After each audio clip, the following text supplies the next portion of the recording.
Oh,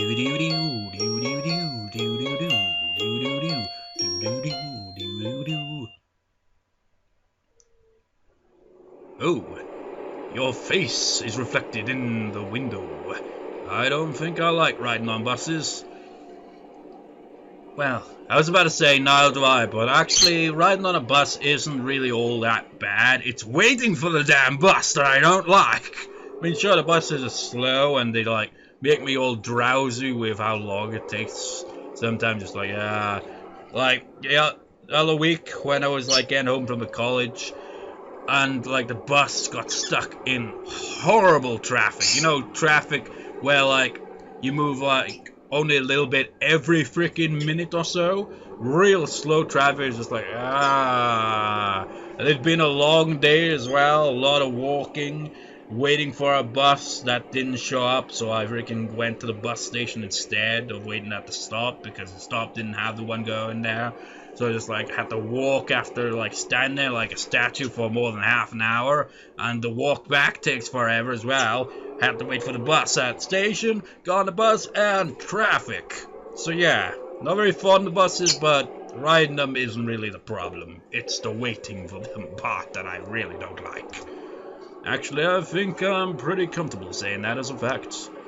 Wait, did I even read that line? I don't think I like riding on buses. Actually, I think I'm pretty comfortable saying that as a fact. They sway a lot, and they smell funny, and you can feel every bump in the road.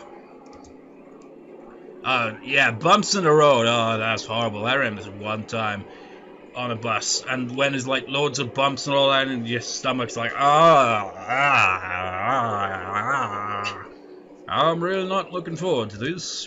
Plus, Emmy's legs keep making a clanking noise that draws the attention of everyone else on the bus. She's in shorts again, and she's got long socks drawn up her prosthetics so they don't look so obviously fake again.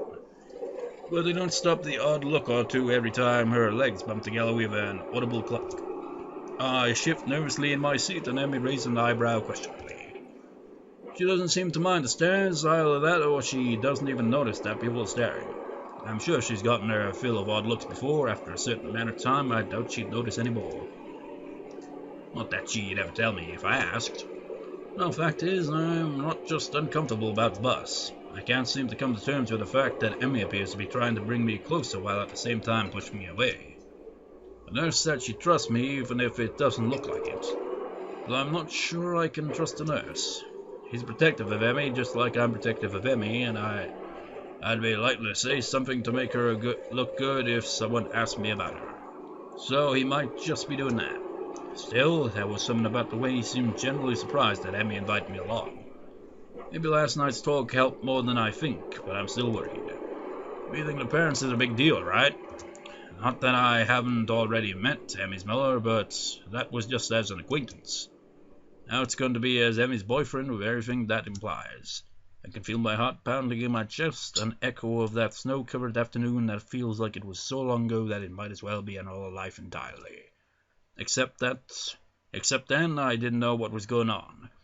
I also didn't have medication to help prevent things spiraling out of control. I've come a long way in terms of my physical health, and for the second time today, I feel like I'll be able to live normally now, or at least as normally as possible. Now, if only I could manage my relationship as well as I've managed my heart, I'd be in great shape. Well, we're here. Emmy grabs my hand as soon as we've stepped off the bus. She starts heading down the street almost immediately. Come on, we've got a couple of blocks until my place. Okay. I follow Emmy down the street, watching her confident stride. She's setting kind of a quick pace for just a walk. I guess she's anxious to get there. You know, these images probably, it's pretty obvious. They must have just okay, let's go around places, take a few pictures, then we'll put them in the visual novel. Maybe throw in some kind of effect thing. And yeah, I think that's pretty much all the backgrounds in this visual novel has been done that way. Because this definitely looks like a legit street rather than, okay, let's just draw, even the ones that are like that, which is okay, we're going to draw the background, but they base it on an actual background. But this one looks like an actual photograph, which it probably is, but it's probably have an effect on it. But whatever, I guess she's anxious to get there. So, does your mum do this sort of thing often? Not too frequently. Mum's never been much for playing hostess. Oh, yeah? Yeah, my dad was always the one pushing her to have people over. The sudden and impromptu reference to her father captured me off guard. And from the look on Emmy's face, I'm not sure she meant to mention him. I think I've only ever heard her talk about him once. All I remember is that Emmy's mother told me that he wasn't around anymore. Oh, your mum prefers solitude? Emmy laughs, either from relief that I didn't ask about her father or from finding my statement actually funny. It's probably the first on that. Not all. She's why I'm such an outgoing person, you know. She just prefers to be a guest rather than a hostess. It's less stressful that way, or so she says. Clearly she's never had to get her girlfriend's ball for dinner. Clearly she never had to meet her... What? Clearly she's never had to meet her girlfriend's...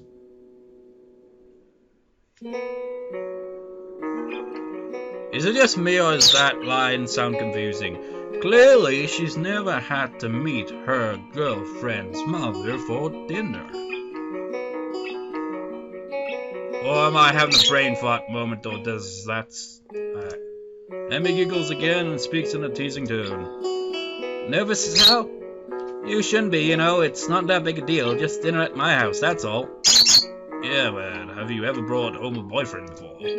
I confess that part of me dreads hearing the answer to this. I know very little of Emmy's past relationships. I don't even know if there were past relationships. No, I guess I haven't. Hey, maybe this really is kind of a big deal after all. Oh, good, now I feel twice as nervous. Though to tell the truth, I'm pretty happy to hear that I'm the first one. Maybe we got something special after all. Bolstered by this new thought, I've managed to calm down considerably by the time Emmy knocks on her front door. Hey, Mom, open up, we're here! The door swings open and Miss Ibarazaki stands grinning at her daughter. The grin is still surprisingly similar to Emmy's. I've never going to get used to that. You know, people normally wait for a few minutes before they start shouting at the door. And most mothers say hello to their daughters instead of scolding them right away. Of course, welcome home, dear. I've missed you. An affectionate hug later, we're inside, and it is only then that Emmy's mother seems to remember that I'm actually here. And hello to you, too, Esau. How are you?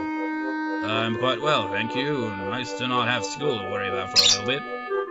Ah, yes, you've finished up your exams, haven't you? That must be quite a relief for you both. Certainly a weight off my mind, that's for sure. Mine too. I think I slept well for the first time in weeks last night from relief alone.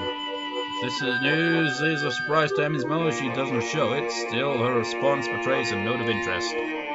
Is that so? I'm very glad to hear that, Emmy. You know, I get worried when you get all wound up about, well, exams. Certainly, Emmy's mother knows something I don't, or rather she doesn't know what Emmy's told me about nightmares. It's interesting being able to observe how Miss Saber has acted cover for Emmy, and that protective instinct to make sure that I don't know any more than Emmy's willing to tell me. I suppose Emmy's got more in common with Quarks than I ever realized. Moves around fast, impossible to understand through direct observation, yet she has an effect on everyone she encounters. Yeah, I suppose, isn't it? She's fast, hard to understand, although, honestly, not to me, seems kind of obvious what's going on, but she does, well, I don't know, she has an effect on everyone she encounters, but we don't really see, like, a lot of other characters interact with her, so I don't even know. I wonder if Miss Ibarazaki will figure out that I know about nightmares, or she just keeping everything secret from everybody. Yeah, it's not been as bad this year as in the past. It's how it helped me to stay focused. Okay, I know that's not true. She even cut off contact outside school hours during exam week. But she did see me during the day, and she told me more than once that the morning run was the only thing she looked forward to during exams. So maybe it's not that much of a lie. Either way, to hear that being around her has helped even a little makes me feel a bit better. Emmy's mother raised an eyebrow at this statement. Either she doesn't believe Emmy, or she's as surprised as I am. Well, then it appears that it's a good thing you two have become so close. I tell you to take good care of my daughter, Sal, but it looks like you're already doing that. Emmy grins at this and seems to take pride in my having managed to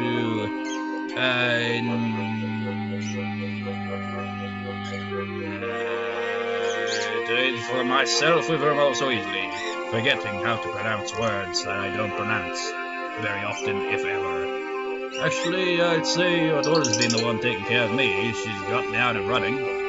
I've probably been more active since meeting her, than I ever was, even before.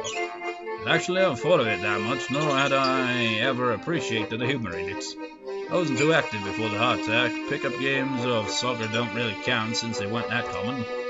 So now that I know for sure that I have a weak heart, now I run every day, pushing my luck with the help of my medication. I chuckled quietly, then realized that I never finished my sentence. Well, before I had my heart attack and wound up at school here. Comes out so casually, there was a time that I would have thought twice about talking about what was wrong with me at all. Now it just seems silly to care, especially in the company of Emmy and her mother. If Emmy can be or whatever about her disability, and so can I. I think back to the track meet where Emmy declared herself the fattest. Oh, that was terrible. I almost said fattest. The fastest thing on no legs. Oh man. It's just like, you said what? No. The fact of her obvious loss has never seemed to bother her, at least not in public. Being stuck in the wheelchair frustrated her, I know, but even that was something she dealt with on her own, despite my efforts to the contrary. Emmy has a way of bringing out the more active side in people. I've never quite figured out how she does it. Those puppy dog's eyes she gets, for starters. I'm not surprised that she managed to rope you into an exercise routine. If Rin weren't just as stubborn as she is, I'm sure that Emmy would have gotten her out and running with you too. Ah, Rin. That reminds me, her route is one of the routes I've been through, and yes, she is also incredibly stubborn. Like, maybe even more than Emmy, in terms of being stubborn. She is ridiculously stubborn. And she's got that whole kind of like, general kind of aloofness to her a lot of times where it's just like, hard to really understand. More so than Emmy. Emmy is kind of easy to understand if you just observe a sow. But Ren on the other hand is a bit more confusing. Oh, that reminds me, Rin says hello. I drift to the outer edges of the conversation again as we move into the dining room to eat. It smells delicious in here, and the spread that Emmy's Weller has produced is impressive. Well, you made enough to feed Naomi in here. Is it too much? Well, you can always take some leftovers with you when you go. That sounds great. I can only handle cafeteria food for so long. Something home cooked would be welcome to change of pace. What he said. Thanks, Mom. The food tastes as good as it smells, and there's a lull in the conversation while we dig in. Emmy has also a plate with the usual amount of gusto, and I will admit that I set a pretty fast pace myself. So, Sao, I hear that you and my daughter have gotten rather close. The urge to say something like not really so strongly out my mouth to say it, but then reassert control. We are close, there's no getting around it. I mean, Emmy's brought me here, hasn't she? Fortunately, both Emmy and her mother seem to take my reaction as a sign that I'm caught off guard rather than considering saying something cruel. I suppose we have. I blame the morning runs myself. You make it sound like a bad thing, Sao. Well, I for one found it a relief. Why's that? Emmy's always been a popular girl, but never made many close friends. This is a bit of news to me. I've always seen Emmy chatting with her classmates in the hallways. Well, Sao, don't you get the memo? If she's like reluctant to open up to you, she's obviously like with other people, she's just gonna be more acquaintance rather than, close friends. I mean, at most, like, just being a friend would be considered, okay, you're making progress in that, she's opening up to you a little, not really all that much, but she's opened up enough to actually consider you a friend, not a close friend, but a friend, that would still be progress. Otherwise, you'd be like, oh yeah, acquaintances. And certainly the whole tracks team seems to love her, but is it true that she chooses to isolate herself? It is true that she chooses to isolate herself during lunch with Rin and me. Not exactly the sort of behavior one expects from a popular girl, after all. Then again, I have experienced her unwillingness to get close firsthand, so I can't say I'm that surprised. I was beginning to have my doubts. Emmy rolls her eyes to the bird chirping and the ceiling and grumbles something I can't quite make out. Huh? What?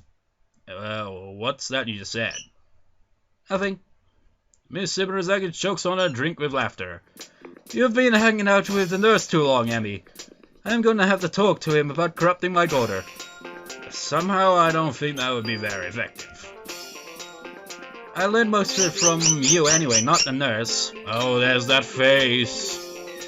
Don't listen to her, Sal. She's a born liar. Yeah, right. Oh, I don't know, Emmy. I think your mother has a point.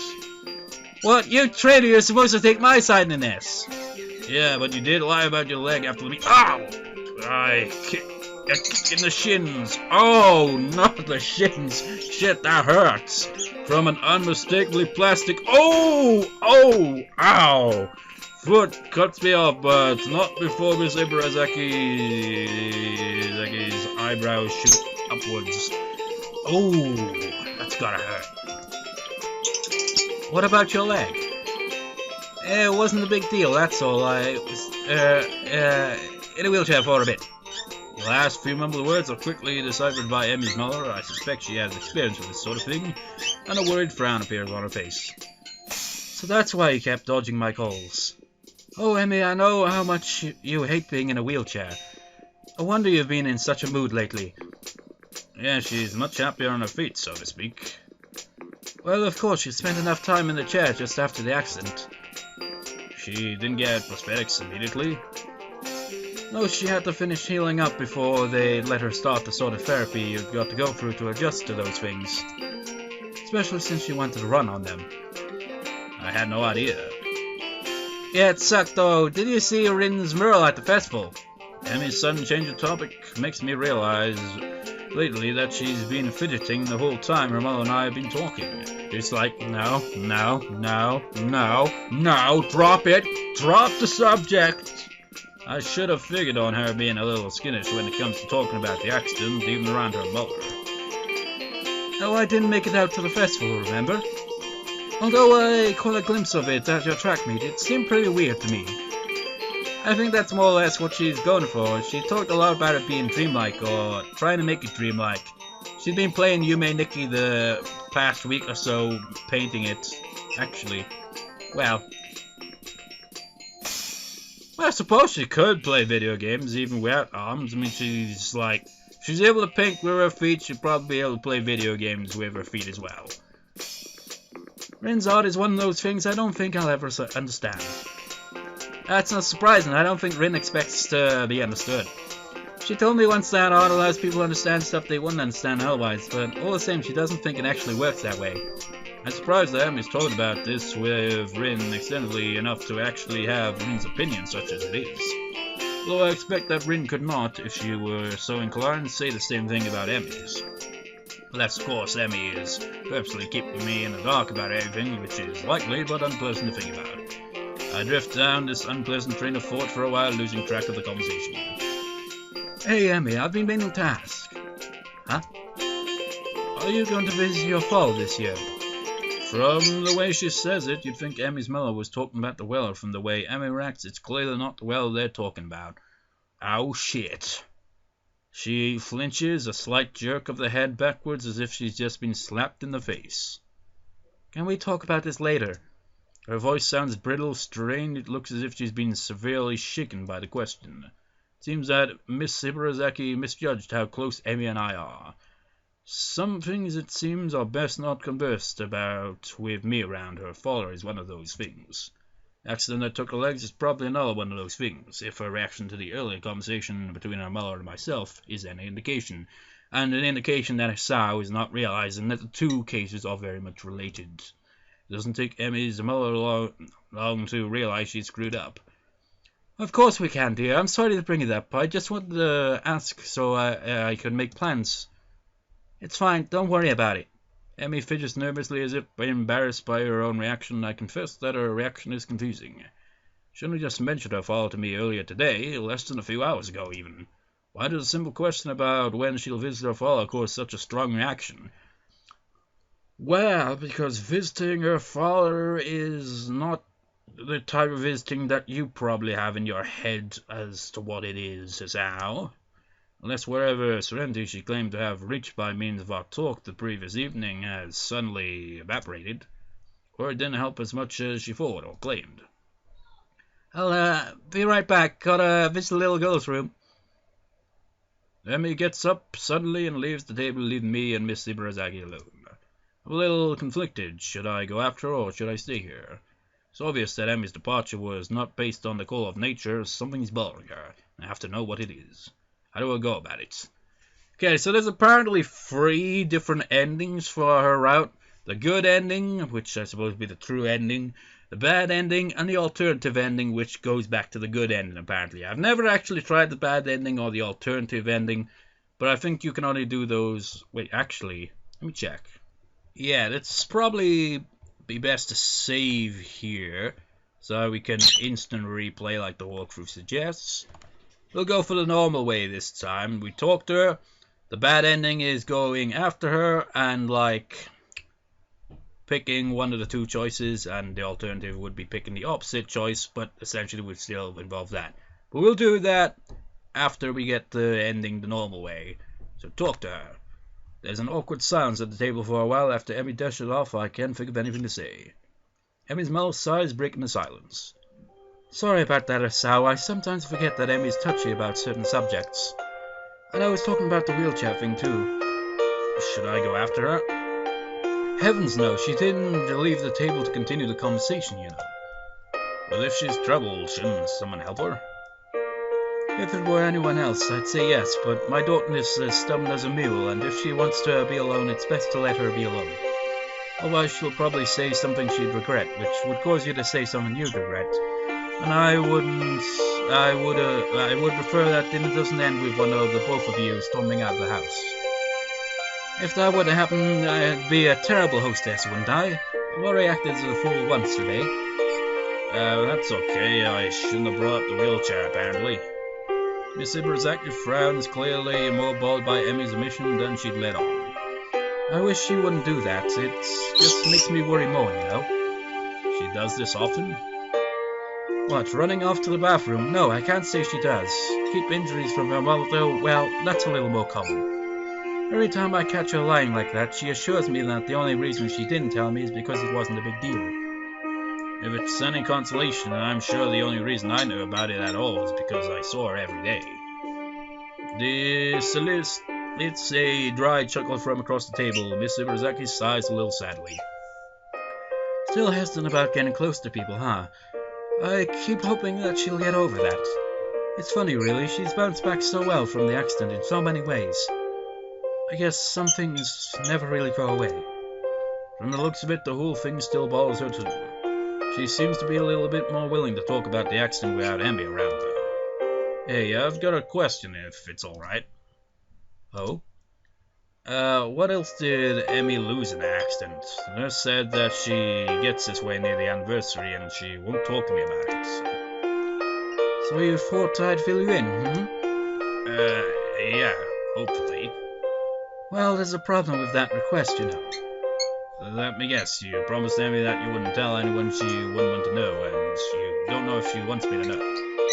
Something like that. I promised Emmy that she'd be the one to tell people the full story. But isn't that important? I mean, it's clearly had a huge effect on her if she's still like this so long after the accident happens. That's true, it did have a long-lasting effect on her. There are a few things that she'd probably never really get over. For a moment, Miss Ibarazaki looks incredibly saddened, as if an old wound is bothering her. I suppose there are a few things I've never really got over either. Another dry chuckle, and with a shake of her head, Emmy's mellow banishes the memory. Look, there's something you absolutely must understand about the way Emmy thinks about the accident. What's that? It wasn't a big deal. Somehow I managed to keep my mouth from falling open in surprise, but it takes some effort. That has to be the most ridiculous thing I've ever heard. I beg your pardon? Okay, maybe it's not that simple, but it's a pretty accurate summation. Emmy believes that the accident did not define her, and that everything she lost that day didn't define her either. She's not that girl who lost her legs. She's the fastest thing on no legs. Optimism and energy came out of the wreck without a scratch, as far as she's concerned. yet it goes beyond that, doesn't it? I mean, last night she told me that she refused to rely on me because it would make losing me too painful. Not really. You said she won't tell you about. You said she won't tell you about the accident, even though you've asked her about it before. The reason she won't talk about it when you ask is because to her it's not something you absolutely need to know. Even if she wasn't terrified of getting too close to anyone, she still wouldn't talk about it. She's afraid of being close to me? Oh goodness me, yes. For all that talk about being unscathed by the accident, she's gained the ugly knowledge of how quickly it can all be over. So she's not going to let people get especially close to her, and she certainly would resent any implication that she cannot work through this on her own. I don't think she can. Oh no? Are you sure you've been dating my daughter and not somebody else? Trust me, Asal. She could get through it on her own. She has nightmares and can't sleep well, and she does this every year. Tell me, if she wasn't able to get through it on her own, you think she'd be still alive? She would have killed herself or something equally melodramatic. So what, I shouldn't try to help her? I didn't say that. I hate seeing my daughter like this. And knowing that she could rely on someone else would let me relax. You just need to understand that accepting help goes against everything Emmy thinks about herself and the way the world works. If you still want to offer her help, then I guess that's your call. Honestly, I'd like you to, but it'd be silly not to warn you that it's not going to be easy. You just need to be patient with her. She's already closer to you than anyone else she's ever met at Yamaku. Well, it sure doesn't feel like we're very close. Oh, good, that makes this part easier. Emmy's voice nearly gives me a heart attack. Whoa, then here you come back, Emmy. How convenient. Wait, were you eavesdropping? Nope, just happened to come back at the right moment, I guess. Emmy, Asao was just... Emmy holds up a finger cutting her mother off. Oh, his way out of the house. Yeah, I know. Emmy's trembling with anger now, looking vaguely betrayed. Her face reminds me of a different character. I can't quite think of what character, though. It's the eyes. Definitely reminds me of something, but I can't quite think. Actually, she kind of looks like a pissed off cat when you really look at it. Emmy, don't be ridiculous. You promised! The pain carried in that last word is almost too much for me to bear. The idea that I could hurt her that much is like being kicked in the gut. You sure has been feeling that a lot? Emmy's mother looks similarly pained by the thought. I kept that promise. Just listen, there's no reason to go throwing people out of the house.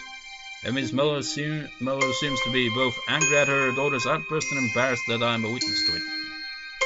There's only one real solution to this problem, I think. It's okay, I'll go. Now really, this seems a little unnecessary. Don't worry about it. Thank you for dinner, Miss Ibarazaki, and for the advice. It was my pleasure, Isao. I'm sorry we didn't get to the dessert. That's okay, I have to watch what I eat anyway. Good evening, Emmy, Miss Ibarazaki. The formality of our conversation, coupled with the fact that I'm getting ready to leave, seems to snap Emmy out of her rage. No, wait, I'm sorry I've been so... After last night I just thought... You don't have to go, I take it back, it's okay. I can't help but smile slightly. She can barely articulate her apology, and I really would like to say. But I don't think I can right now. I need to think about what her mother said and about what I'm going to do about this. I don't want to risk accidentally getting Emmy angry again in her current state either. No, I think I'd better leave. You seem pretty shook up and well. I'd only wind up trying to help you again. I know you'd prefer I didn't, so I'm going to leave instead. But... Hey, it's not a problem. You don't want a night on a white charger, right? Just promise me one thing, okay? What? Don't be angry at your mom, okay? She was just giving me some advice, that's all. Emmy nods hesitantly like the simple idea is all that she can grab onto at this point. She's so terribly off balance, but I can't do anything about that right now. Okay. See you tomorrow, okay? Running in the morning, don't forget. I can see that I've hurt Emmy by deciding to leave, but there's nothing I can do for her as things stand, and I know that she's too stubborn to admit that she wants me to stick around. I watch various emotions cross Emmy's face as she tries to process everything that's just happened. Shortly, she comes that calm look again like last night and that voice that tries so hard to sound callous. Sure, so see you around. Both of us are unwilling to concede emotion at this point, and I'm having a hard time keeping up my facade. So I turn on my heel and walk out the door. I shut it behind me slowly, pausing for a moment as the latch catches my hand on the doorknob. Did I make the right decision just now? Should I have stayed and tried to work things out? No, I decide not in front of her mother like that. In spite of everything, I'd rather keep Emmy's mother insulated from the sort of anger that surfaced last night. Even though she'd probably used to it, some protective instinct wants me to keep Emmy's image as a cheerful girl intact. For a start, I realize my hand is still resting on the knob. I take my hand away, put it in my pocket, and head down the slowly darkening streets. He grabbed a different knob then. That totally ruins the mood. I let out a long breath. The wait until tomorrow morning comes is going to be easy. I haven't even drank this whole can of Pepsi yet. You know why? It's because I've had to freaking comment and read this the whole time. Because there's no other, voice acting. I gotta do the whole thing. In any case, I have to think on what to say to Emmy. I must apologize, and I must get through to her somehow. On that account, something has been on my mind for most of the way back to my room. Letter of apology from Iwanako. I was so concerned about my new life that I received it, and I didn't even bother to really read it. Then I found myself in a similar position. My curiosity got rekindled. What did she want to let me know so badly? If nothing else, reading her thoughts might help me frame mine.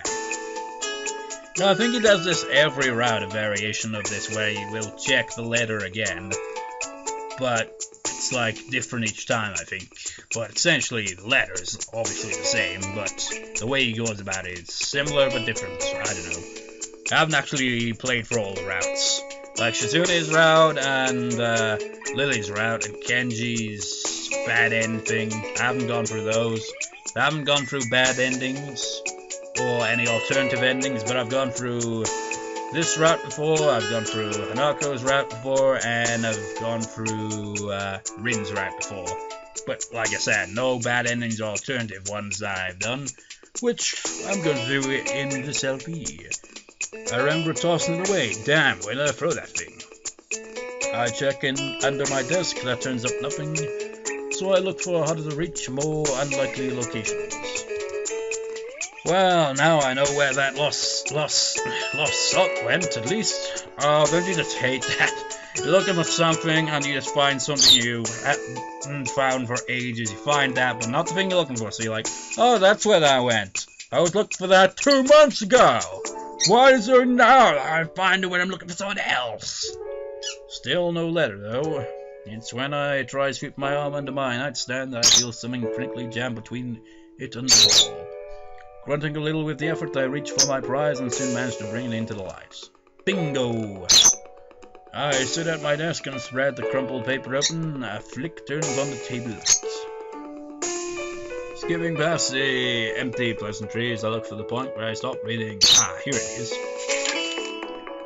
There are only things I want to say. I'm writing to you because I felt that there are things I should have said. After the incident back in winter, I really regret that I wasn't able to say them in person, and I have no excuse for it.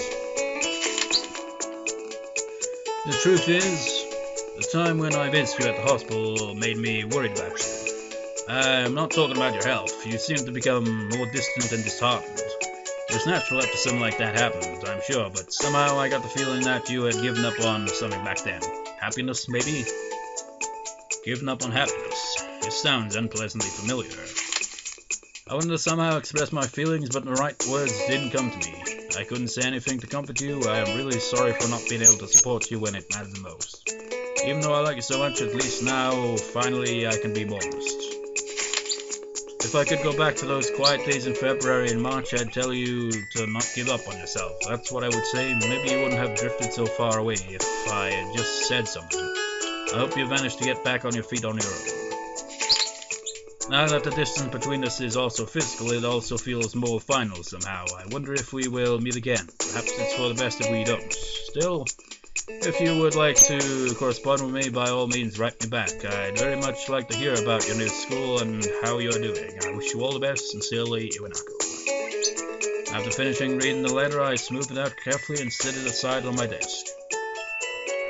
Thank you, Iwanako. I wanted to answer yes to your question on that snowy winter day, but I never got to. By the time we met again, it was too late. Or so I thought. What would have happened if I had behaved differently back in that dismally sterile hospital room? I'm sorry, there's no point in wondering now, but there's no point in trying to forget either. I am who I am because of all that happened to me, and all I look forward to experience, present, future, and past. And the past may have taught me an important lesson now. Which is... Oh, there's another act? Act 4 motion.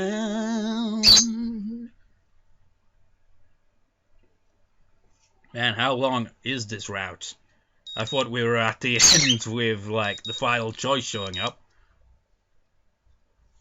The sound of alarm is an unwelcome intrusion on a sleep that's been a battle to obtain. I doubt I've been truly asleep for more than an hour or two. I'm speaking in accent. Overtime. I say we go for it. Too much on my mind. Did I make the right choice leaving the house yesterday? Did I manage to get Emmy to realize how unreasonable she's being? Am I ever going to manage to get her to stop being unreasonable? Emmy's mum gave me a new perspective the other day, but I'm still not sure that's the right perspective. She was hurt when I left yesterday too. I know that part of any conversation is going to have to include an apology about that. Right thing to do or not, I hurt her. Hurry down to the track, eager to talk to Emmy. I think I know what to say. Apologize for leaving first and go ahead from there. Unless, of course, Emmy doesn't show up. Which, from the looks of things, seems like it's the case. It's been about 15 minutes since I got here and there's no sign of her. She's never late, not unless she's sick, which is unlikely. She probably just doesn't want to see me right now. To take my mind off what that implies, I'll begin my warm-up routine and take off around the track. It clears my mind wonderfully. For the half hour I'm running, I don't think about anything but the run. However, once I've finished and Amy still hasn't shown up, I get a little worried. With any luck, the nurse will know where she is. If nothing else, I can see what he thinks I should do next.